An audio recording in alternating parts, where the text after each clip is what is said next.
ठंडी के मौसम में चिलचिलाती हुई धूप जब निकलती है तो एकदम ज़बरदस्त मज़ा आ जाता है ना। और उस समय जितने भी वूलन कपड़े हमने पहने रखे होते हैं उस सारे कपड़ों को हमको लगता है कि उतार के जल्द से जल्द फेंक दें और अच्छा खासा धूप हम सेकें। पर आपने गौर किया होगा कि जब भी आप वूलन्स के कपड़े उतार रहे होंगे या पॉलिस्टर के कपड़े कभी आपने ऐसे नॉर्मल मौसम में पहने होंगे उतारे होंगे तो एक चट चट चट चट चट ऐसे चटचटाहट सी आवाज़ आती है ना। एक क्रैकर्स की साउंड आती है, जैसा लगता है कि कहीं चुटपुटिया है ना, चुटपुटिया बज रही हो है। ये एक घटना आपने देखी होगी। क्या कभी इसके पीछे के रीज़न को आपने खंगाला? क्या आपने कभी सोचा कि जानने की कोशिश की जाए कि आखिर ऐसा होता ही क्यों है? चलिए, शायद कभी आपके साथ ऐसा ना हुआ। मैं एक और आपको सिनेरियो देता हूँ और वो डेफिनेटली आप उसको मना नहीं कर सकते कि वो आपके साथ नहीं हुआ है, ठीक है। बारिश के मौसम में आपने थंडरस्टॉर्म ज़रूर देखा होगा, पक्का ही देखा होगा, इसको मना मत करना, ये तो आपने देखा ही होगा। बिजली बहुत तेज़ी से कड़कती है और उसमें ये भी हिदायत दी जाती है कि भाई बिजली कड़क रही है, घर से बाहर मत निकलो, बिजली कड़क रही है, फ़ोन को स्विच ऑफ कर दो, रेडियो सिग्नल्स को बंद कर दो, है ना, टीवी को बंद कर दो, जितने भी इलेक्ट्रॉनिक गैजेट्स हैं सबको बंद कर दो। क्यों भाई, इतनी घबराहट क्यों, इतना डर किस बात का?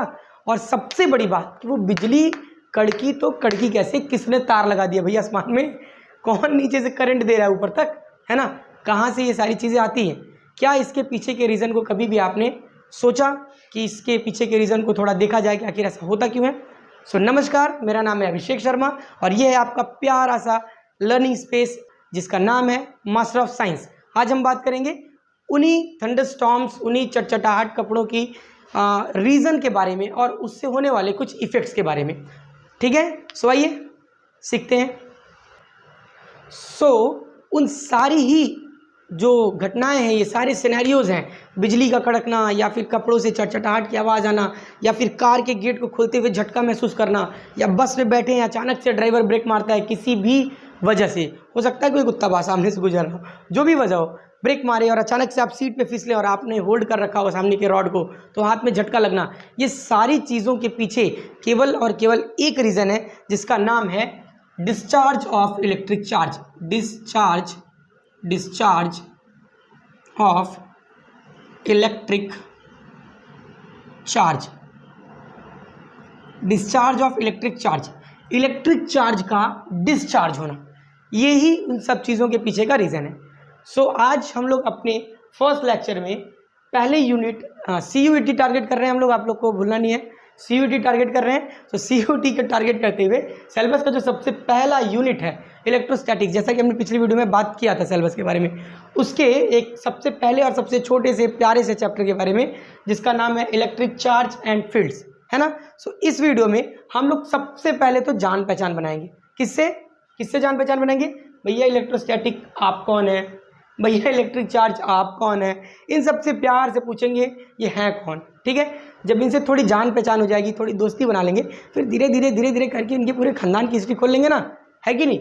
इनसे बात करते हुए, इनसे समझते हुए इनकी सारी की सारी हिस्ट्री हम लोग धीरे धीरे इनसे निकलवा लेंगे, ठीक है। सबसे पहले इन सब चीज़ों से पहले एक बहुत ही इंपॉर्टेंट चीज़ मैं आपको बताना चाहता हूँ, वो ये कि कल की वीडियो में हमने बात किया था सिलेबस पे, जिसमें मैंने ये बताया कि भाई आपको जो 30% रिड्यूस सिलेबस है वो भी पढ़ना पड़ेगा।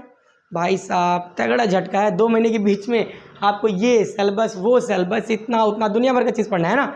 लेकिन उसमें एक बहुत ही गर्मी में चलचलाती हुई गर्मी में, जैसे एक पेड़ की छाया हो ना, धूप में चलते हुए तन को है पेड़ की छाया जैसे मिल गई, गाना सुने आपने, उसी तरीके से एक आपको बहुत ही बड़ा बेनिफिट है इस एग्ज़ाम में। वो ये है कि इस एग्ज़ाम में फिज़िक्स के आपको 50 क्वेश्चंस पूछे जाएंगे। कितने? 50 क्वेश्चंस। लेकिन सरप्राइज़ ये है कि उन 50 क्वेश्चंस में से आप अपने पसंदीदा, अपने समझ में आने वाले इजी, जो आपको लगता हो, ऐसे 40 क्वेश्चंस को ही अटेम्प्ट करके आप अपनी मंजिल को हासिल कर सकते हैं। ये 10 क्वेश्चन का मार्जिन छोटा मोटा मार्जिन नहीं है, किसी भी रूप में छोटा मोटा मार्जिन नहीं। उस 30% सिलेबस का ये बेनिफिट आपको यहाँ दिया गया है कि भाई चलो 30% आपको ज़्यादा पढ़ने बोल रहे हैं, क्योंकि हमें जानना है भाई कि आप उन सब चीज़ों को भी समझ पाते हो कि नहीं, छोड़ नहीं सकते। क्योंकि आने वाले कोर्सेज में BSc में जो भी आप क्लासेस लेंगे, चाहे वो मैथ्स ग्रुप हो चाहे बायोलॉजी ग्रुप, अगर बायोलॉजी लिया तब तो फिजिक्स से पाला छोटा, लेकिन अगर आपने मैथ्स ग्रुप को ज्वाइन किया तो फिजिक्स आपका हमदर्द साथी, दोस्त यहीं से बन जाएगा, ठीक है। सो इसलिए इसमें देखना चाहते हैं कि वो 30% सिलेबस से भी कुछ क्वेश्चन आपसे पुटअप करें, ठीक है।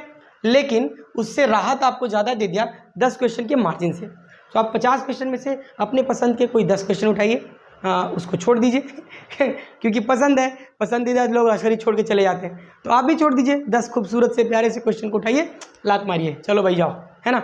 बाकी लोगों को 40 क्वेश्चन को ज़बरदस्त तरीके से अटेम्प्ट कीजिए, ठीक है। सो ये बहुत बड़ा मार्जिन है, ये आपको बताना बहुत ज़्यादा ज़रूरी था, ठीक है। सो सबसे पहले हम लोग इंट्रोडक्शन करेंगे इलेक्ट्रोस्टैटिक्स का। अभी हमने बात की कपड़ों के झंझनाहट की, चड़चड़ाहट की आवाज़ की, हमने बात की थंडरस्टॉर्म की यानी बिजली का कड़कना, हमने बात की जो आपका ये कार के गेट वगैरह खोलते हैं, ऐसे गेट को खोलते हुए जो आपको झटका लगता है, इन सब चीज़ों पर लग गए 440 वोल्ट छूने से तेरे, भाई ये होता है, पक्का होता है, गानों में ज़रूर नहीं होता बट रियल लाइफ में ऐसे झटके लगते रहते हैं, ठीक है। सो उन सब झटकों के पीछे या इन सारी घटनाओं के पीछे ये जितने भी फेनोमेनन्स हो रहे हैं, इन सारी चीज़ के पीछे कौन है भाई? ये इलेक्ट्रिक चार्ज, ये खतरनाक इलेक्ट्रिक चार्ज, है ना। सो सबसे पहले जानने की कोशिश करते हैं इलेक्ट्रोस्टैटिक क्या है। इसके लिए मैं आपको एक क्वेश्चन पूछना चाहूँगा कि अगर अभी मैं आपको किसी एक पर्टिकुलर चेयर पे बैठा के स्टैटिक कर दूँ, रोक दूँ, स्थिर कर दूँ, आपके हाथ पैर बांध दूँ नहीं, बांधता नहीं, अच्छी बात नहीं भाई, बच्चों के हाथ पैर नहीं बांधते, हाथ पैर नहीं बांधा जाएगा, आपको चुपचाप से बैठा दिया जाएगा, ठीक है। और बैठाने के बाद फिर मैं आपसे पूछूंगा कि आप बैठे बैठे कितनी दूर की चीज़ों को छू सकते हैं, ठीक है, पहला क्वेश्चन। दूसरी चीज़ कि बैठे बैठे आप कितने दूर तक अपनी वॉइस को ट्रांसमिट कर सकते हैं, कितना दूर तक चिल्ला के लोग को बुला सकते हैं, है कि नहीं। तीसरी चीज़, बैठे बैठे कितना दूर तक आप देख सकते हैं क्लियर, देखने को तुम्हारा विजन इन्फिनिटी तक है भाई, कहाँ तक, बहुत दूर तक हम देख सकते हैं, बट विजिबल कहाँ तक है, क्लियर विजिबल कहाँ तक है, ठीक है, ये चीज़। तीसरी चीज़ मैं बोलूँगा, आप कितना अधिक फोर्स लगा सकते हैं किसी अदर ऑब्जेक्ट के ऊपर बैठे बैठे का मतलब मेरा है स्टैटिक पोजीशन से। किससे? स्टैटिक पोजीशन से। स्टैटिक मीन्स स्थिर, रुका हुआ, बैठा हुआ, ठीक है। सो ये सारे क्वेश्चंस स्टैटिक के अंदर आते हैं। ऐसे ही हम इस पूरे इलेक्ट्रोस्टैटिक में सिर्फ ये पढ़ेंगे कि भैया ये जो इलेक्ट्रिक चार्ज हैं, ये अगर कहीं रुके हुए हैं, स्टैटिक हैं, कहीं चुपचाप से बैठे हुए हैं, तो क्या क्या गुल खिला सकते हैं, कितने कितने कांड ये कर सकते हैं, है ना। इनकी सारी की सारी हरकतों के बारे में हम सीखेंगे कि भाई बैठे बैठे ये कितने खतरनाक हो सकते हैं, और जब ये दौड़ना शुरू करेंगे ना तो कितने ज़्यादा खतरनाक हो सकते हैं। ये दोनों बातों को हम सीखेंगे, लेकिन दौड़ने वाली बात होगी नेक्स्ट चैप्टर में, यानी कि करंट इलेक्ट्रिसिटी में। पहले आइए बात करते हैं इलेक्ट्रोस्टैटिक के बारे में। यस, सो सबसे पहले बात करेंगे इलेक्ट्रोस्टैटिक के बारे में। इलेक्ट्रोस्टैटिक क्या है? सो अगर हम लोग इसका डेफिनेशन लिखें तो ऐसा लिख सकते हैं, statics is a branch of physics और साइंस भी बोल सकते हो, which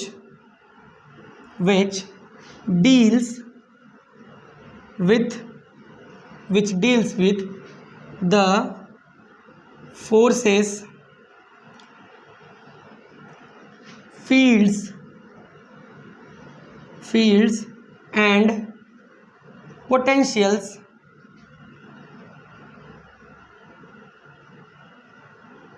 potentials arise due to static electric charge.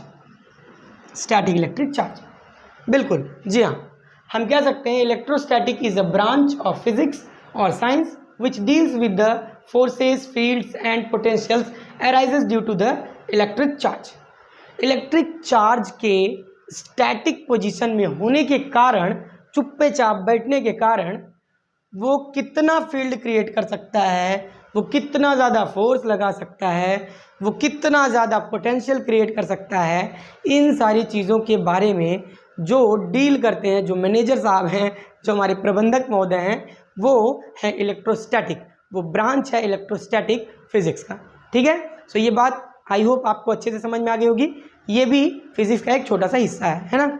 बहुत ज़्यादा डीप हम नहीं जा सकते क्योंकि टाइम की लिमिटेशंस हैं, बहुत कम समय में बहुत ब्रॉड सिलेबस पढ़ना है, ठीक है। सो ज़्यादा अंदर नहीं जाएंगे, आप लोग पेन कॉपी पकड़िए और बहुत ही कम कम चीज़ें मैं लिखाने वाला हूँ, ठीक है, बहुत ही कम कम, इतनी कम चीज़ें जो कि सिर्फ और सिर्फ आपके एग्जाम से रिलेटेड हों, साथ ही साथ आपके कॉन्सेप्ट को बिल्कुल हिट कर जाए, ठीक है। सो ये भी उतना इंपॉर्टेंट नहीं है, आप चाहें तो इस चीज़ को नोट कर लें, इलेक्ट्रोस्टैटिक क्या है, ठीक है। ओके, जल्दी से नोट कर लीजिए, स्क्रीनशॉट ले लीजिए, ठीक है। चलिए, ये तो हुआ इंट्रोडक्शन, ये तो हुई जान पहचान हमारी इलेक्ट्रोस्टैटिक दादा से, यानी मैनेजर साहब से, भाई ये पूरी चीज़ को मैनेज करेंगे, ठीक है।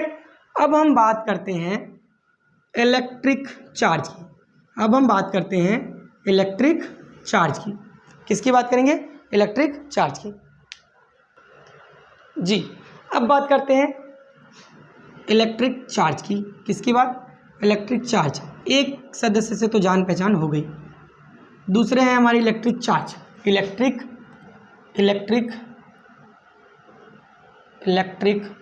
Charge, electric charge. सो इस पूरे इतने बड़े खेल की शुरुआत कहाँ से हुई? ग्रीस से हुई। ग्रीस के मिलेटस नाम के शहर के एक वैज्ञानिक जिनका नाम थेल्स था, है ना, उनको इस पूरे गेम का मास्टरमाइंड, इस पूरे गेम का क्रिएटर बोला जा सकता है, ठीक है, क्योंकि उन्होंने ही सबसे पहली बार पता किया था कि भाई एम्बर नाम की एक मेटल को, एक धातु को अगर हम वुलन से या फिर सिल्क से रब कर दें, उसको थोड़ा घिस दें, थोड़ा रगड़ दें, तो घिसने के बाद उसमें क्या हो जाएगा? एक जादुई शक्ति पैदा हो जाएगी, जो कि अपने से हल्की वस्तुओं को, काफ़ी ज़्यादा जो लाइट वेट वस्तुएं जैसे कागज़ के टुकड़े, है ना, इन सब तरीके की चीज़ों को वो अट्रैक्ट करना शुरू कर देगा, ठीक है। और उस समय पहले, किस समय पहले? Around 600 BC, around 600 BC। भाई साहब बिफोर क्राइस्ट की बात हो रही है, दिमाग ज़्यादा चलाने की ज़रूरत नहीं है, ठीक है। 600 BC, अराउंड 600 वर्ष पूर्व, बिफोर क्राइस्ट, उन्होंने ये सारी चीज़ें पता की। तो जाहिर सी बात है, आज हम एक मोटर से बैटरी को कनेक्ट करके फ़ैन घुमाते हैं तो हमको लगता है हम साइंटिस्ट है कि नहीं। उन्होंने तो ये इतना साल पहले, बाप रे, मुझे तो एज्यूम भी नहीं करने आ पा रहा है, इतने साल पहले उन्होंने ये चीज़ को अगर खोजा होगा तो कितना ज़्यादा मिरेकुलस रहा होगा वो सोचने वाली बात है, ठीक है। सो उन्होंने इस चीज़ को पता कर लिया कि भाई एम्बर नाम के मेटल को, है ना, अगर हम रब करें वुलन से या फिर रब करें किसी सिल्क क्लॉथ से, तो वो अपने काफ़ी ज़्यादा हल्की वस्तुओं को, काफ़ी ज़्यादा लाइट वेट वस्तुओं को वो अट्रैक्ट करना, खींचना शुरू कर देता है, ठीक है। क्या खींचता है? एम्बर खींचता है। उसी जगह पे जो आपका वुलन क्लॉथ है या फिर जो सिल्क फर है, वो क्या करता है? वो उन्हीं वस्तुओं को धक्का देना शुरू करता है। सो पहले के वैज्ञानिकों की ना एक बड़ी परेशानी थी, है ना, आज भी है, ऐसा नहीं है, परेशानी थी उनको भी, परेशानी हमको भी है। कोई एक छोटी चीज़ जब करता है ना, तो 10 लोग उसके पीछे लग जाते हैं उस चीज़ की नकल बनाने के लिए। सो वैसे ही काफ़ी सारे लोग और लग गए, और उसके बाद बहुत सारे पेयर्स उन्होंने खोज निकाले जिनमें ये वाला गुण पाया जाता था कि अगर उनको किसी दूसरे टाइप के मटेरियल से रब किया जाए तो उनके अंदर अट्रैक्शन या रिपल्सन करने का एक क्वालिटी जनरेट हो जाता था, अट्रैक्शन या रिपल्सन की क्वालिटी, ठीक है। सो उन्होंने इस चीज़ को शुरुआत की। सो इन सारी चीज़ों का क्रेडिट जाता है हमारे भैया थेल्स को। किसको जाता है? थेल्स को। किसको भाई? थेल्स को। थेल्स कहाँ के थे? मिलेटस जो कि है ग्रीस में, ठीक है, ग्रीस में। अब मैं एक बात और आपको बताऊं, ये इलेक्ट्रॉन जो कि पूरे इलेक्ट्रिक चार्ज का कैरियर है, इलेक्ट्रिक चार्ज में मेजॉरिटी चार्ज कैरियर, जो कि आगे आपको कभी बताएंगे हम, फिलहाल तो बात कर रहे हैं इलेक्ट्रॉन की। ये इलेक्ट्रॉन कहाँ से आया? ये ग्रीक वर्ड है, ये एक ग्रीक वर्ड है इलेक्ट्रॉन, है ना, जिसका मतलब एम्बर होता है। और वो एम्बर कहाँ से आया? ये थेल्स साहब, वो एम्बर ये थेल्स साहब लाए थे। थेल्स साहब ने एम्बर को रगड़ा था, घिसा था, फ्रिक्शन क्रिएट करके वहाँ पे अट्रैक्शन का फोर्स क्रिएट किया, और वहीं से इसका नाम इलेक्ट्रॉन और आगे फर्दर जोड़ के इलेक्ट्रिसिटी और इलेक्ट्रिक चार्ज जैसे शब्दों का यूज़ किया जाने लगा, ठीक है। सो आइए जानते हैं सबसे पहले इलेक्ट्रिक चार्ज होता क्या है, ठीक है। आखिर उनके एक चीज़ को दूसरे चीज़ से रब करने की वजह से ये अट्रैक्शन का फोर्स क्रिएट कैसे हुआ, ठीक है जी। सो जब एक ऑब्जेक्ट को दूसरे ऑब्जेक्ट से रब किया जाता है ना, चाहे वो सिल्क फर हो जिसको कि ग्लास रॉड से रब किया जाए, चाहे वो एम्बर हो जिसको कि वुलन क्लॉथ से रब किया जाए, चाहे वो दो बादल रहे हों जहाँ थंडरस्टॉर्म की बात हो रही थी वो एक दूसरे से रगड़ खा रहे हों, ठीक है, चाहे वो कपड़े हों जहाँ बॉडी से रगड़ खा रहे हों, जब भी एक ऑब्जेक्ट दूसरे ऑब्जेक्ट से फ्रिक्शन होता है, उस फ्रिक्शन के दौरान एक ऑब्जेक्ट से दूसरे ऑब्जेक्ट के सरफेस में एक पर्टिकुलर पार्टिकल का ट्रांसफ़र हो जाता है। वो कुछ पार्टिकल इसमें से निकल के उसमें जा सकते हैं या इसमें से निकल के इसमें जा सकते हैं, ठीक है। पार्टिकल्स का ट्रांसफ़र होता है जिसकी वजह से दोनों ही ऑब्जेक्ट्स में अलग अलग ये गुण, अलग अलग अट्रैक्शन या रिपल्सन का जो ये एक गुण है वो जनरेट हो जाता है, ठीक है। उसी गुण को कहते हैं चार्ज। अगर हम इसको लिखना चाहें, अगर हम इसको डेफिनेशन में लिखना चाहें तो हम लिख सकते हैं charge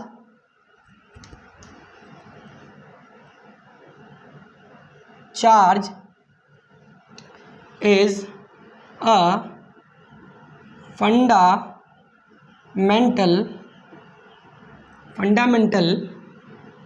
quality of atoms, particle or matter which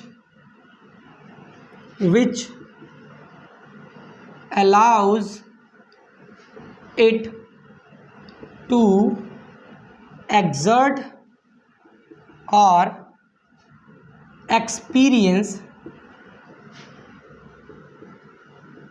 experience forces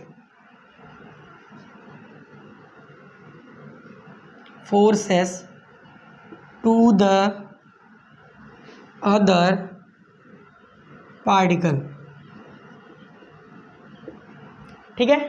सो अगर चार्ज को हम लोग डेफिनेशन देना चाहें सो हम कह सकते हैं कि charge is a fundamental quality. Charge एक फंडामेंटल क्वालिटी है जो किसकी क्वालिटी है, एटम्स की हो सकती है, पार्टिकल की हो सकती है या फिर मैटर की, ठीक है। मैटर को तोड़े तो पार्टिकल में, पार्टिकल को और ज़्यादा तोड़े तो एटम में, और ज़्यादा एटम को तोड़े तो इलेक्ट्रॉन, प्रोटॉन और न्यूट्रॉन में, उसको भी तोड़े तो किस में भाई, क्वार्क्स में, अप क्वार्क्स डाउन क्वार्क्स। ये पार्टिकल फिजिक्स में ना तोड़ते ही जाते हैं हम लोग, तोड़ते ही जाते हैं, इतना तोड़ते हैं भाई साहब कि टूटता ही नहीं है ना। जैसे पुष्पा है झुकता नहीं है, वैसे ये पार्टिकल साला टूटता ही नहीं है, कितना ही तोड़ो उसको, ठीक है। सो तोड़ते जाओगे टूटता जाएगा, तोड़ते जाओगे टूटता जाएगा, लेकिन कभी भी ख़त्म नहीं होता है, ठीक है। और इस चीज़ को दिखाते हैं, इस चीज़ को बताने के लिए एक शब्द यूज़ किया जाता है इनडिस्टिंग्विशेबल, ठीक है, जो कि तोड़ते जाओ तोड़ते जाओ तोड़ते जाओ, लास्ट पोजीशन जब बचेगा ना, जब टूटने की स्थिति नहीं बचेगी, सबसे छोटा पार्ट, उसको इनडिस्टिंग्विशेबल बोलते हैं। बट ऐसा इनडिस्टिंग्विशेबल पार्टिकल साला मिलता ही नहीं है, तोड़ो तो और टूट जाता है, तोड़ो तो और टूट जाता है, ठीक है। सो फिलहाल एटम, मैटर और पार्टिकल में से किसी का भी फंडामेंटल प्रॉपर्टी है, फंडामेंटल क्वालिटी है जो इनको अलाउ करता है किसी और पार्टिकल, किसी और एटम, किसी और मैटर के ऊपर फोर्स लगाने के लिए या फिर फोर्स को एक्सपीरियंस करने के लिए, ठीक है। सो ये क्या है, फंडामेंटल क्वालिटी। एक क्वेश्चन बनता है कि भैया ये बताइए कि ये पार्टिकल्स फोर्स लगाते तो हैं, जब हमने रब किया तो इन्हें अट्रैक्ट करना शुरू किया, इन्हें रिपल करना शुरू किया, ठीक है, बट ऐसा क्या हुआ, तो आपने कहा कोई पार्टिकल इसमें से उसमें चला गया। भाई पार्टिकल के इसमें उसमें जाने से क्या हो गया, रस्सा कसी तो है नहीं कि इसमें से एक रस्सी खींच रहे, इसमें से रस्सी खींच रहे, बैलेंस पोजीशन है, इसमें से इसमें निकल गए तो फोर्स ज़्यादा लगेंगे, हाँ ठीक है, बट उनके अंदर ऐसी कौन सी क्वालिटी है, जैसे आदमी इधर से इधर जाएंगे रस्सी में तो रस्सी खींचने के लिए उनके पास क्या ज़्यादा है, एनर्जी ज़्यादा हो जाएगी। वैसे ही जब रब किया जाएगा तो एक ऑब्जेक्ट से दूसरे ऑब्जेक्ट में एक पार्टिकल जाएगा जो कि अपने साथ चार्ज लेके जाएगा, और उसी पार्टिकल के अंदर ये फंडामेंटल क्वालिटी चार्ज की होती है, जिसकी वजह से ये पूरा इफेक्ट क्रिएट होता है, ठीक है। सो अगर आप बोलेंगे कि चार्ज का पार्टिकल के पास होने का रीज़न क्या है, सो इसका आंसर आपकी इसी डेफिनेशन में है, और वो है फंडामेंटल। ये जो वर्ड फंडामेंटल है ना, वो इन्हीं टाइप की चीज़ों के लिए यूज़ किया जाता है जिसका फर्दर हमें और ज़्यादा जानकारी और ज़्यादा डीप नॉलेज नहीं है, जिसको हमने ये मान लिया कि भाई यहीं तक, ठीक है, यही है, जिसके पीछे का कोई रीज़न मिल नहीं पाया, शायद हो, जैसे कि ग्रेविटेशनल फोर्स। इतने बड़े बड़े साइंटिस्ट लगे पड़े भाई, न्यूटन साहब ने पेड़ के नीचे आराम फरमाया, पेड़ पे से कुछ सेब नीचे गिरे। अब पता नहीं सेब थे, कुछ बोलते हैं, कुछ और बोलते हैं, कुछ भी था, पेड़ से कुछ तो फल गिरा नीचे। और जो फल गिरा भाई साहब ऐसा गिरा ना कि सबका सर फूट गया। अभी तक लोग पता ही नहीं कर पाए कि उसको खींचा किसने था, पत्थर साला कौन मारा था जिससे पेड़ से फल गिरा था, है ना। और फल नीचे गिर गया। मजाक कर रहा हूँ, ऐसा कुछ नहीं है, पत्थर कोई नहीं मारा था, वो खुद ही गिरा था, ठीक है। सो जो फल गिरा था नीचे, वो फल गिरा तो उसके पीछे रीज़न क्या था, आखिर नीचे ही क्यों गिरा। सो हमने कह दिया ग्रेविटी। और ग्रेविटी किसकी है, अर्थ की। बट अर्थ के पास ऐसी क्या चीज़ है, ऐसा कौन सा रीज़न है जिसकी वजह से ग्रेविटी होती है, इसका पता आज तक नहीं है। इसलिए हम उसको एक फंडामेंटल फोर्स मान के चल रहे हैं, ठीक है। सो फंडामेंटल का मतलब ऐसी चीज़ें जिनकी और ज़्यादा डीप नॉलेज हमको नहीं है, ठीक है। सो चार्ज आप समझ चुके होंगे, चार्ज से भी हम लोग रूबरू हो गए, है ना। एक छोटी बात इसमें और इंक्लूड करना चाहेंगे, ये चीज़ पहले नोट कर लो, ये पॉइंट पहले नोट कर लो, ये बहुत इंपॉर्टेंट पॉइंट है, चार्ज। इसको आप नोट कर लीजिए कॉपी पेन से। कुछ चीज़ें अगर लग रहा है कि धुंधली सी हैं तो मैं थोड़ा सा ऐसे खड़ा जाऊँगा तो दिख जाएगा आपको, है ना। कुछ चीज़ें देखो अंधेरे में ही दिखाई पड़ती हैं जैसे कि लाइट अच्छा मजाक। कुछ चीज़ें अंधेरे में ही दिखाई पड़ती हैं जैसे कि रोशनी ठीक है। सो अगर ये आपने उतार लिया तो हम एक क्वेश्चन और अराइज करते हैं, पूछना चाहते हैं कि भाई जो दो टाइप के पार्टिकल्स थे, एक ने अट्रैक्ट करना शुरू किया, एक ने रिपल करना शुरू किया, उनको भी तो कुछ नाम देना पड़ेगा, दोनों के बिहेवियर्स अलग अलग हैं, है कि नहीं। सो जो बहुत सारे ग्रुप बनाए गए ऑब्जेक्ट्स के जिन्होंने ये प्रॉपर्टीज़ पाई गई, उन ऑब्जेक्ट्स को जब कैटेगराइज किया गया तो दो ही टाइप के ऑब्जेक्ट्स बने। एक तरफ वो मान के चलो ग्रुप ए के ऑब्जेक्ट्स, एक तरफ ग्रुप बी के ऑब्जेक्ट्स, ठीक है। ग्रुप ए में मान के चलो कोई एक आपका ऑब्जेक्ट है, वो हमेशा ग्रुप बी के किसी भी ऑब्जेक्ट को अट्रैक्ट कर रहा है, ठीक है। इसमें कुछ भी है, मान के चलो कुछ भी चीज़ है, ठीक है, और इसमें कुछ भी चीज़ है। सो इसका हर एक एलिमेंट दूसरे वाले के हर एक एलिमेंट को अट्रैक्ट करने का प्रॉपर्टी रखता है। सेम इसका हर एक एलिमेंट इसके दूसरे एलिमेंट को अट्रैक्ट करने की प्रॉपर्टी रखता है। बट जब इनमें दोनों ही एलिमेंट को एक ही ग्रुप से उठाया गया तो देखा गया भाई एक दूसरे को ये अट्रैक्ट करने के बजाय रिपल करना शुरू कर दिए, है ना। जैसे लड़का एक बेंच पे बैठा है, एक और लड़का आके बैठे तो उसको धक्का मारेगा, बोले जगह नहीं है भाई उधर बैठो। बट वही लड़का बैठा रहे और एक लड़की आके बैठनी चाहे तो थोड़ा सा खिसक जाएंगे, आइए बैठिए है ना। सो ये प्रॉपर्टी हमारे अंदर ऐसे ही नहीं है, हम लोग भी तो चार्ज से ही बने हुए हैं, ठीक है। सो ये प्रॉपर्टी वहीं से कहीं ना कहीं फंडामेंटल प्रॉपर्टी वही, ठीक है। सो यहाँ पे ऐसे दो ग्रुप्स बने। सो इन्होंने कहा कि भाई दोनों के बिहेवियर अलग अलग हैं तो दोनों को कुछ नाम देना चाहिए, है ना।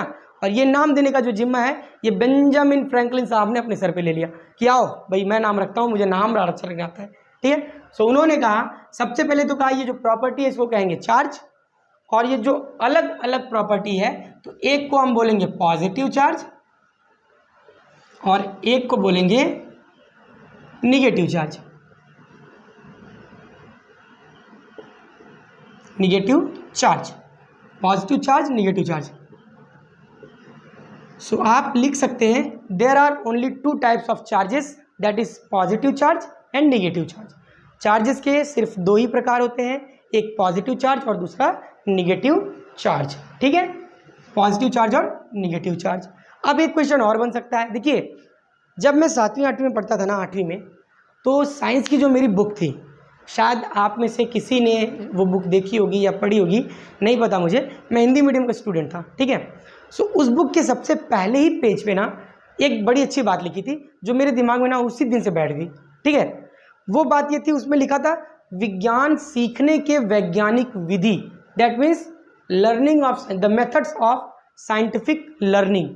वैज्ञानिक विधि से किसी चीज़ को सीखना, उसके लिए क्या विधि है, और उसमें 8 स्टेप्स लिखी हुई थी, 8 स्टेप्स, 8 चरण थे।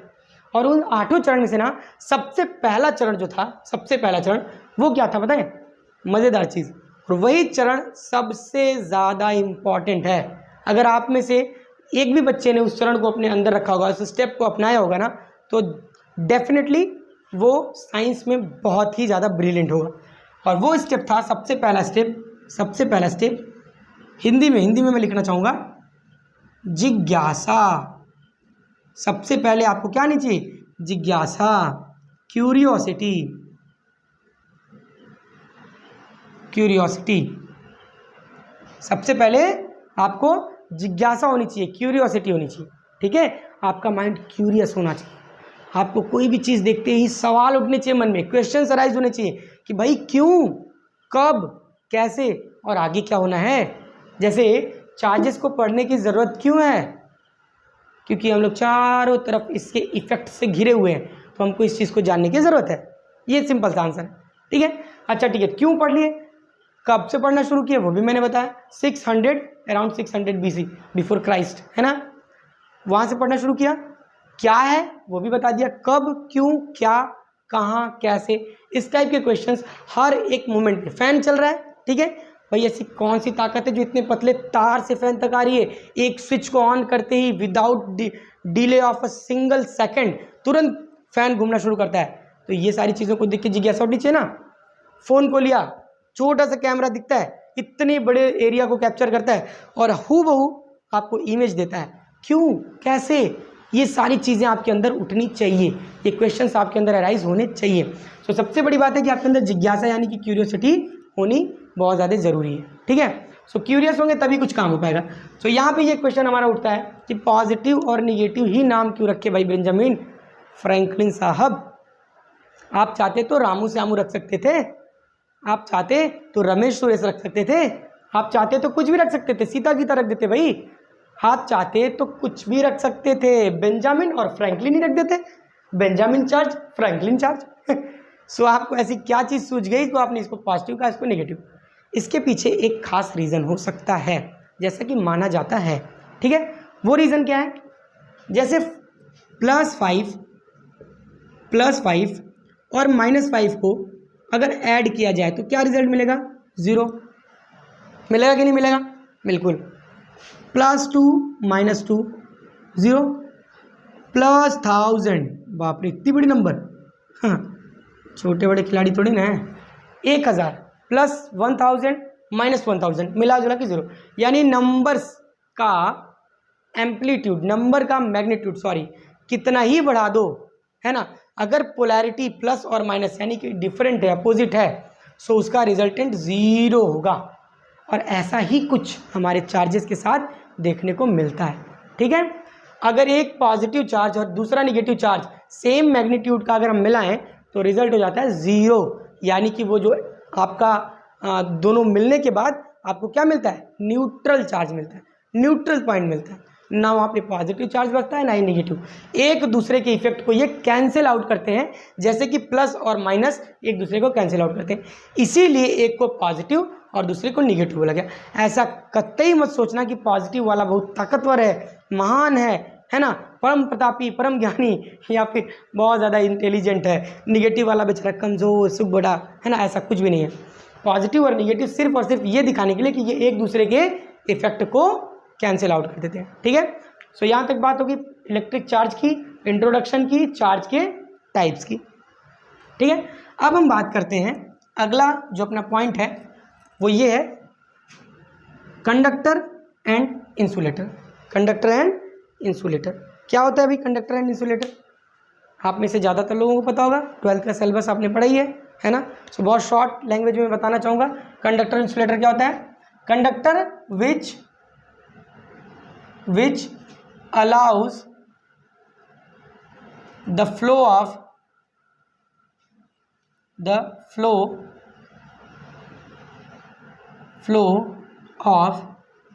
electric charge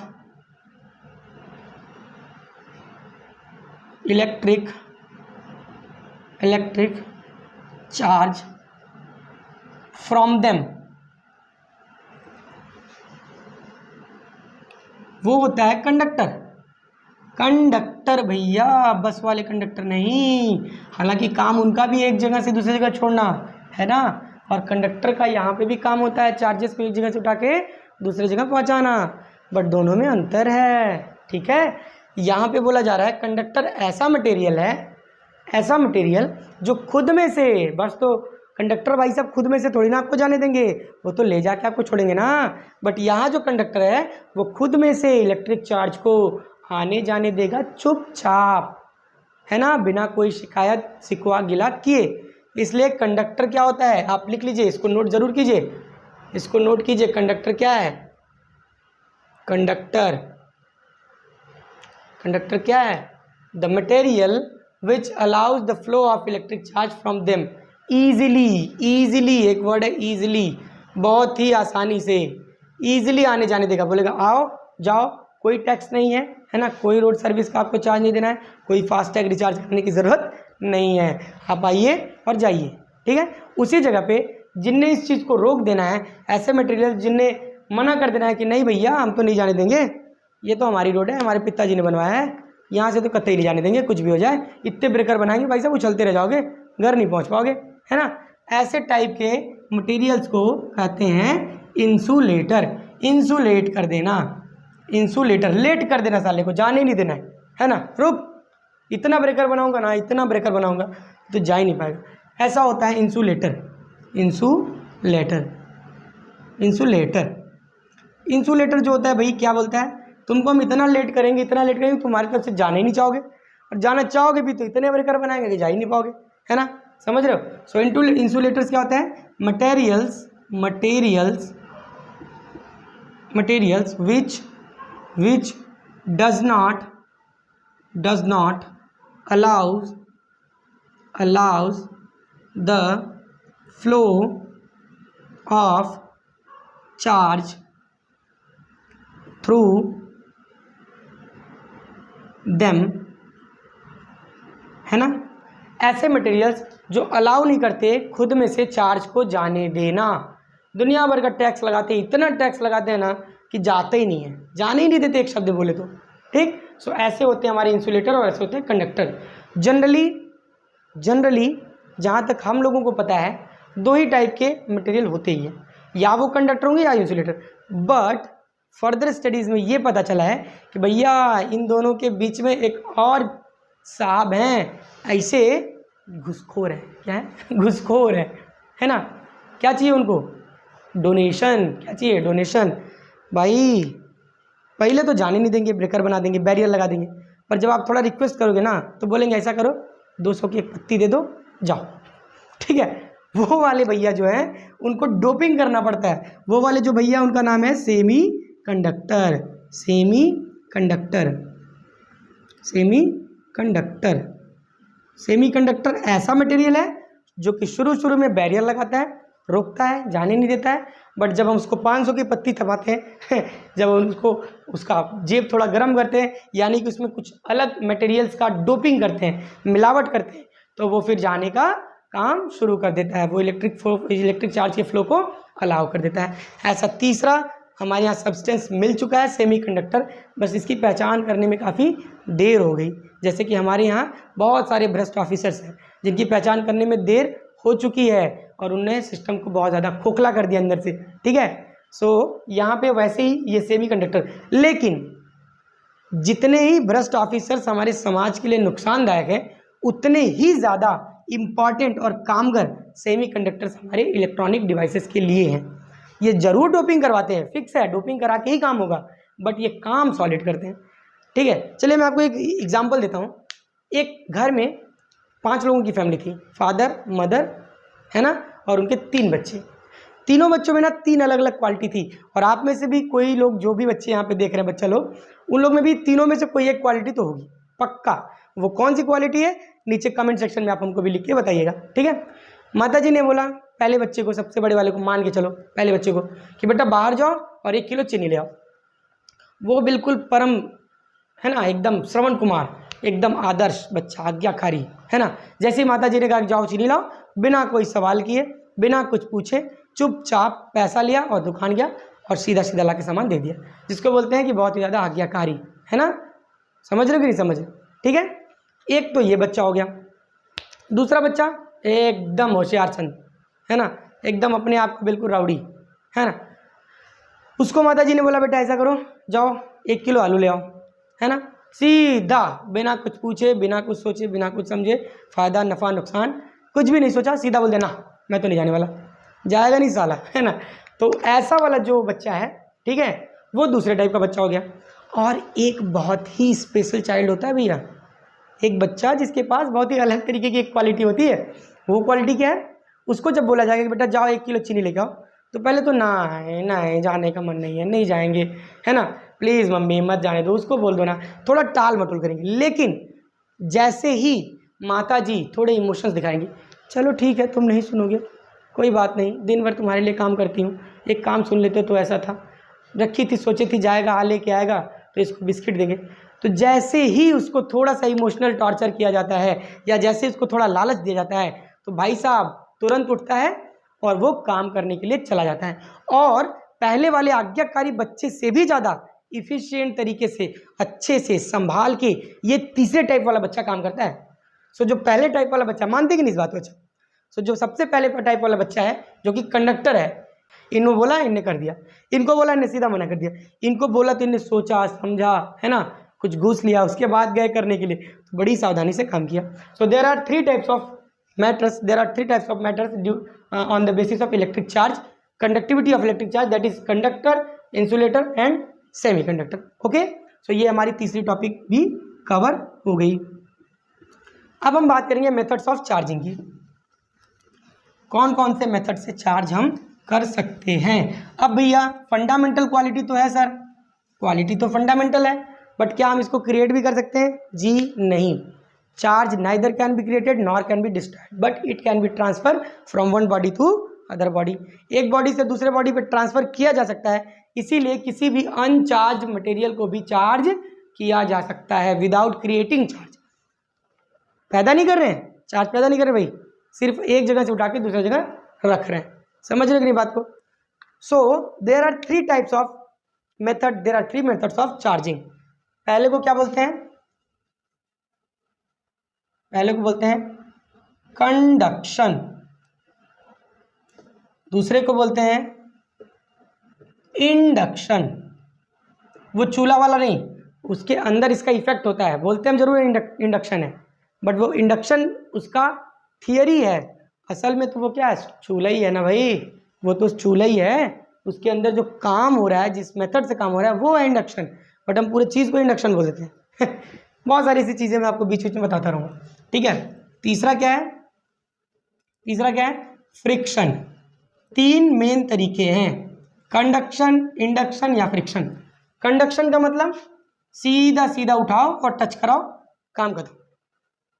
कंडक्शन का मतलब cash transfer, hand to hand, है ना। एक बॉडी चार्ज है, मान लो एक बॉडी चार्ज है, ये मान लो चार्ज है, ये मान लो अनचार्ज है, सीधा कांटेक्ट कराओ, कंडक्ट हो जाएगा, इसमें से उतर के इसमें आ जाएगा। अगर ये चार्ज है, ये नॉन चार्ज है, अनचार्ज है, तो चार्ज वाले से अनचार्ज में आ जाएगा और फिर हटा लो, दोनों चार्ज हो गए, कुछ इसमें से कम हो जाएगा, कुछ इसमें आ जाएगा। सो ये मेथड है कंडक्शन, ठीक है। बाई कॉन्टेक्ट मेथड भी इसको बोलते हैं, ठीक है।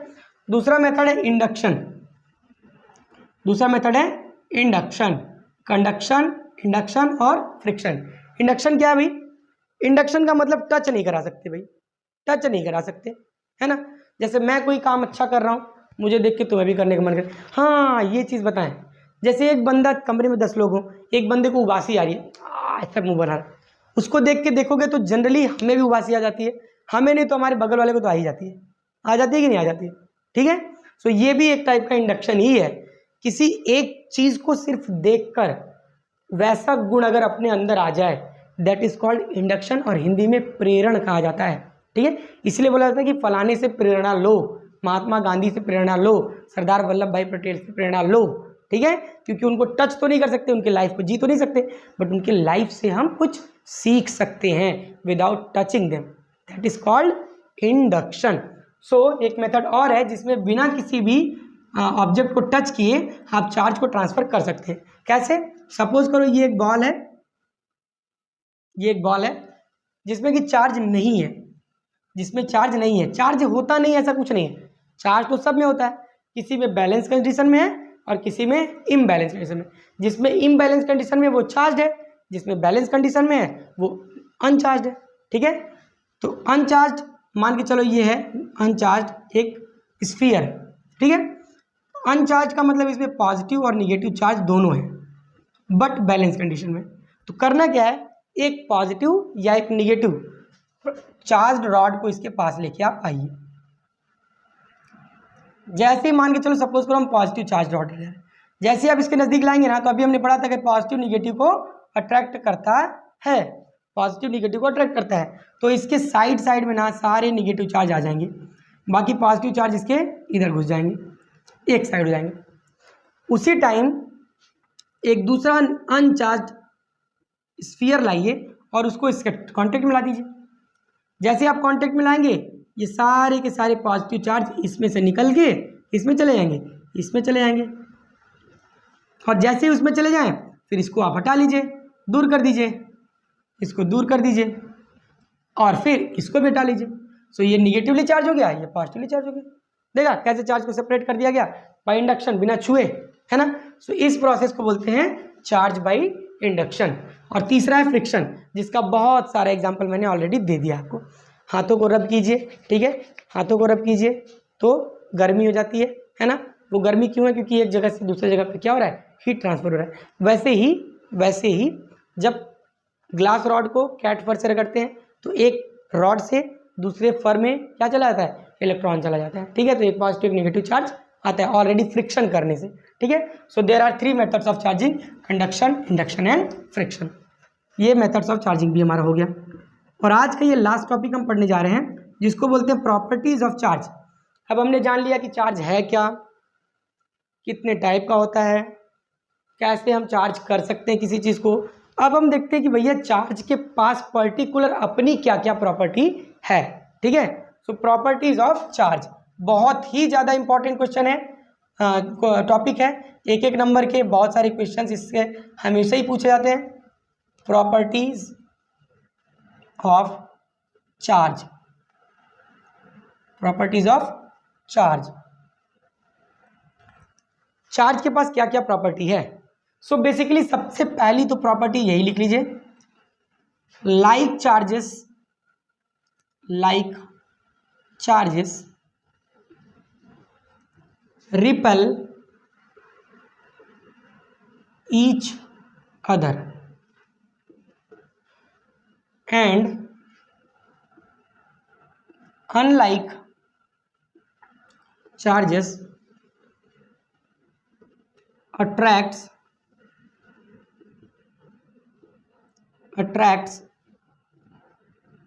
each other, ठीक है। सबसे पहली प्रॉपर्टी तो यही है भैया कि दो लाइक चार्जेस एक जैसे एक दूसरे को दूर भगाएंगे। क्लास के दो तेज बच्चे ज़्यादातर देखने को मिलता है कि वो दोस्त जल्दी तो नहीं है बन पाते। हाँ, दिखाने के लिए साथ में हो सकते हैं, बट कंपटीटर जरूर होंगे एक दूसरे के, ज़्यादा नंबर लाने की होड़ दोनों में लगी रहेगी। सो तलखियाँ दोनों में बनी रहेंगी, ठीक है। उसी तरीके से दो गधे बच्चे, गधे नहीं बोलना चाहिए, हालांकि दो कमज़ोर बच्चे बोल सकते हैं, जो कम मेहनती बच्चे, जो ज़्यादा मेहनत नहीं करते पढ़ाई में, है ना। तो दो कम मेहनती बच्चे भी आपस में दोस्त जल्दी नहीं बन पाते। वो बोलेगा आम है, वो बोलेगा इमली है, वो बोलेगा अबे तू कैसे जानता है, वो बोलेगा तो तू कैसे जानता है। हो जाएगा दोनों में झगड़ा, ठीक है। सो झगड़ा होते दोनों एक दूसरे को फिर रिपल करेंगे। सो वो दोस्त नहीं बन सकते क्योंकि एक दूसरे के ऊपर ट्रस्ट ही नहीं है। ट्रस्ट का इस दुनिया में बड़ा खेला है भैया, इसके बारे में बात आगे कभी कर लेंगे। फिलहाल एक तेज बच्चा है, पढ़ने में ज़्यादा मेहनत करता है, एक कमज़ोर बच्चा है जो कि मेहनत कम करता है, ठीक है। ये दोनों अक्सर आपस में दोस्त होते हैं। क्यों? क्योंकि तेज बच्चा जो भी बोलेगा, कमज़ोर बच्चा चुपचाप उसको मान लेगा। समझ रहे हो कि नहीं समझ रहे हो? बट यहाँ पे पॉजिटिव निगेटिव से तेज कमज़ोर की बात तो थी नहीं, बट फिर भी लाइक चार्जेस, एक जैसे दो चार्जेस एक दूसरे को रिपल करते हैं। अनलाइक चार्जेस, अलग अलग टाइप के चार्जेस एक दूसरे को हमेशा अट्रैक्ट करते हैं। पहली प्रॉपर्टी तो यही हो गई। दूसरी property additivity of charge. Additivity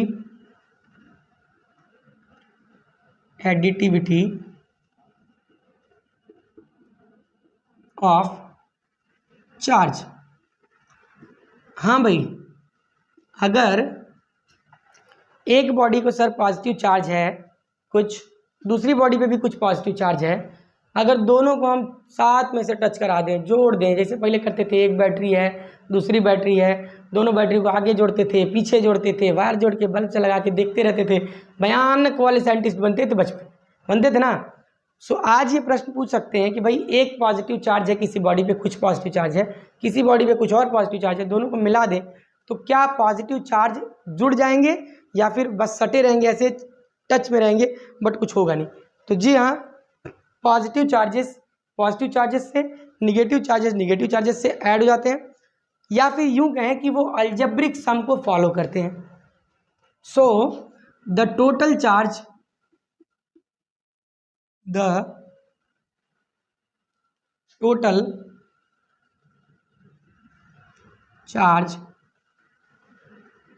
of a system, कोई एक सिस्टम है, ठीक है, सिस्टम का मतलब उसमें बहुत सारे हैं, हैविंग डिफरेंट चार्जेस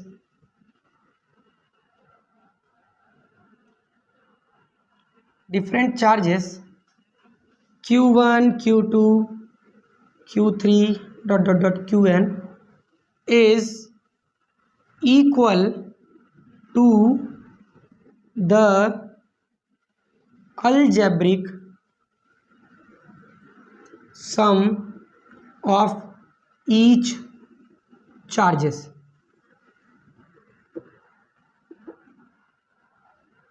ठीक है, each charges। सो यूं कहें कि total charge of a system having different charges Q1 Q2 Q3 ...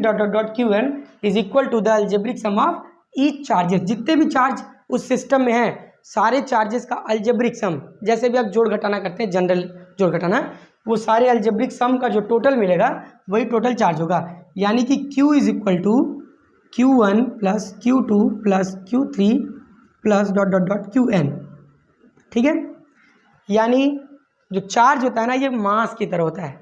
ये मास नहीं जी, गंदा सोचते हो, मास यानी कि द्रव्यमान, जिसकी मैग्नीट्यूड तो होती है बट डायरेक्शन बिल्कुल नहीं होता है। ठीक है, सो वैसा ही ये भी कुछ होता है। ठीक, सो यहाँ पे एडिटिविटी ऑफ चार्ज यही बताता है कि किसी एक सिस्टम का टोटल चार्ज जो है वो क्या होगा, अलग अलग चार्जेस का सम होगा। ठीक है, ये आपकी दूसरी बहुत ही इंपॉर्टेंट प्रॉपर्टी है। आइए इसको भी नोट कर लीजिए या फिर स्क्रीनशॉट ले लीजिए। ठीक है, चलिए तीसरी प्रॉपर्टी की तरफ बढ़ते हैं। बहुत ही ज़्यादा इंपॉर्टेंट प्रॉपर्टी जो कि स्पेशली आपके सिलेबस में मेंशन्ड है, वो है property number 3,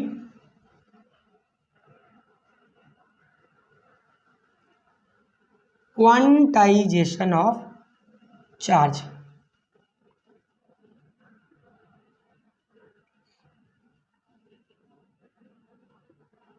quantization of charge क्या होता है भाई? क्वांटा मीन्स सबसे छोटा इकाई, क्वांटा। तो चार्ज की सबसे छोटी इकाई को ये बताता है और ये कहता है कि चार्ज हमेशा इंटीग्रल मल्टीपल होगा किसके? फंडामेंटल चार्ज पार्टिकल यानी कि इलेक्ट्रॉन के। अगर कहीं भी फ्री चार्ज हो, किसी भी बॉडी पे चार्ज हो, तो जितना भी चार्ज होगा वो हमेशा इंटीग्रल मल्टीपल होगा E, यानी कि एक इलेक्ट्रॉन पे जितना चार्ज है उसके। ठीक है, एक इलेक्ट्रॉन पे कितना चार्ज है ये चीज़ के बारे में हम पढ़ेंगे अभी आगे। फिलहाल ये बोलता है the charge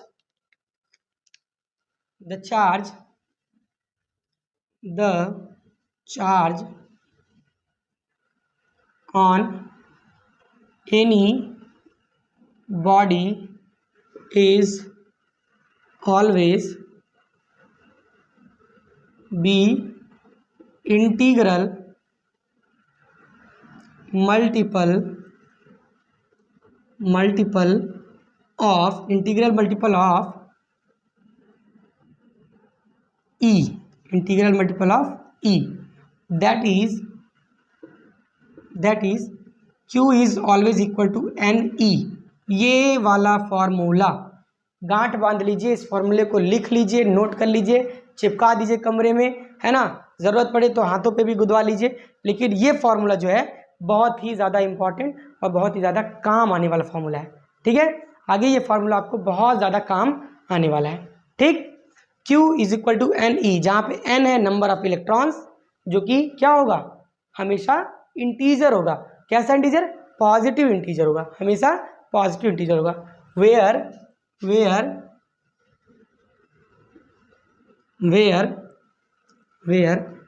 n is positive integer, positive integer जो कि क्या हो सकता है, जीरो तो होगा नहीं क्योंकि चार्ज है, 1 2 3 डॉट डॉट डॉट इन्फिनिटी, कुछ भी हो सकता है, 1 2 3 4 5 6 7 8, है ना। 1/2 नहीं हो सकता, 1/3 नहीं, क्यों? क्योंकि वो इंटीजर नहीं रह जाएगा फिर तो, है ना। इसलिए एक वर्ड का यूज किया जा रहा है पॉजिटिव इंटीजर। ये बोला जाता है कि चार्ज हमेशा जो होगा, क्योंकि इलेक्ट्रॉन को हम मान के चलते हैं कि फंडामेंटल पार्टिकल है चार्ज का, उसको और ज़्यादा तोड़ा नहीं जा सकता। तो जब इलेक्ट्रॉन टूट ही नहीं सकता तो जहाँ भी चार्ज होगा वो इलेक्ट्रॉन ऐसे भर के तो बना होगा, है कि नहीं। तो नंबर ऑफ इलेक्ट्रॉन्स उसके हमेशा पॉजिटिव ही होंगे ना। 1/2 1/3 तो हो नहीं सकते, क्योंकि 1/2 का मतलब इलेक्ट्रॉन का आधा, और आधा तो हो नहीं सकता। 3/2 मतलब 2 में से तीसरा हिस्सा, तो 2 हिस्सा ही नहीं हो सकता, तो तीसरा का बात ही छोड़ दो, ठीक है। सो क्वांटाइजेशन ऑफ चार्ज यही बोलता है कि चार्ज हमेशा इंटीग्रल मल्टीपल होगा किसके? फंडामेंटल चार्ज पार्टिकल यानी कि ई के, ठीक है। इसको नोट कीजिए, बहुत ज़्यादा इंपॉर्टेंट है। इससे रिलेटेड कुछ न्यूमेरिकल क्वेश्चंस भी आते हैं, है ना। जैसे कि एक कूलाम चार्ज में कितने इलेक्ट्रॉन होंगे, अगर फलाने नंबर ऑफ इलेक्ट्रॉन्स किसी बॉडी पे हो तो कितना चार्ज होगा। ऐसे क्वेश्चंस आपको 1 नंबर के क्वेश्चंस, ऐसे क्वेश्चन अक्सर पूछे जाते हैं। सो आप इसको चाहे स्क्रीनशॉट लीजिए चाहे नोट डाउन कीजिए जल्दी से। चलिए एक और प्रॉपर्टी पढ़ते हैं चार्ज की। वो प्रॉपर्टी है थोड़ी और ज़्यादा इंपॉर्टेंट, जिसको बोलते हैं प्रॉपर्टी नंबर 4, हम लोग थोड़ा पढ़ रहे हैं, conservation of charge. Conservation of charge,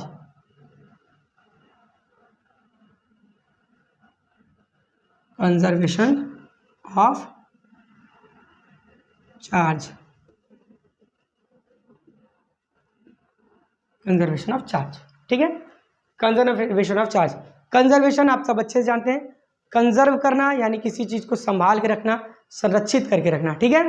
conservation of charge यानी कि चार्ज को संभाल के रखना। सो कंजर्वेशन ऑफ चार्ज यही बोलता है भैया कि चार्ज खुद ब खुद संभला हुआ है।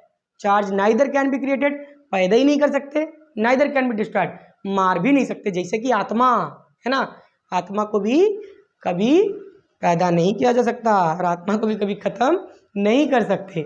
उसी तरीके से चार्ज को भी कभी पैदा नहीं कर सकते और कभी खत्म नहीं कर सकते। The total charge in the universe is conserved, total charge जो यूनिवर्स है वो कंजर्व्ड है। केवल एक बॉडी से दूसरे बॉडी पे, तीसरी बॉडी से चौथी पे, पांचवी से छठवीं पे ऐसे जाते रहती है, दूसरी से पहली पे भी आ सकती है, भाई सोच लो, ठीक है।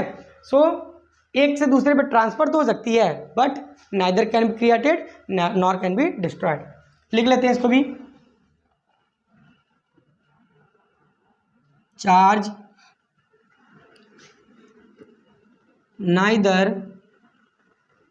can be created nor can be destroyed, only can be transferred from one body to another। एक बॉडी से दूसरी बॉडी पे ट्रांसफर कर सकते हैं, ना ही पैदा कर सकते हैं ना ही खत्म कर सकते हैं, ठीक है। So charge neither can be created nor can be destroyed, only can be transferred from one body to another body, that is called as conservation of charge, ठीक है। सो यहाँ पे ये 4 प्रॉपर्टीज और एक 5वीं प्रॉपर्टी भी है जो कि उतनी इंपॉर्टेंट नहीं है बट फिर भी बता देता हूं। चार्ज एट रेस्ट यानी कि रुका हुआ चार्ज हमेशा इक्वल होता है चार्ज इन मोशन के, जबकि मास के साथ ऐसा नहीं होता है। रेस्ट मास बॉडी की हमेशा ज़्यादा होती है, मूविंग मास हमेशा बॉडी की कम होती है। जब भी बॉडी कोई भी चीज़ दौड़ना शुरू करता है ना, मूव करना शुरू करता है, तो उसके मास में ग्रेविटेशनल फोर्स की वजह से कुछ कमी आ जाती है, ठीक है, समझ रहे कि नहीं। बट चार्ज के साथ ऐसा कोई भी खेला नहीं है, चार्ज रुका हो तब भी दादा है, दौड़ रहा है तब भी दादा है, उसका उसके ऊपर किसी का कोई जोर चलने वाला नहीं है। सो ये 5 प्रॉपर्टीज़ बहुत ज़्यादा इंपॉर्टेंट थी, एक एक नंबर में इसको आप नोट कर लीजिए बिल्कुल शॉर्ट में। और आज का वीडियो हम यहीं पे स्टॉप करते हैं, क्योंकि बहुत ज़्यादा बड़ा वीडियो बनाना भी ठीक नहीं है ना। बहुत ज़्यादा वीडियो कंटिन्यूस आप बैठ के देख भी नहीं पाएंगे। फिलहाल यहाँ तक वीडियो देखने के लिए आपका बहुत बहुत धन्यवाद। आगे आने वाली वीडियोस में हम लोग इसके आगे बढ़ेंगे और पता करेंगे कूलम्स का लॉ क्या है, एक इलेक्ट्रॉन पे चार्ज कितना हो सकता है, चार्ज कितना फोर्स जनरेट करता है, 2 चार्जेस रख दे तो कितना फोर्स जनरेट करता है, और इससे रिलेटेड कुछ न्यूमेरिकल क्वेश्चंस भी हम करने का ट्राई करेंगे। ठीक है, तो तब तक के लिए सीखते रहिए, सिखाते रहिए, स्वस्थ रहिए, मस्त रहिए। नमस्कार, जय हिंद, धन्यवाद।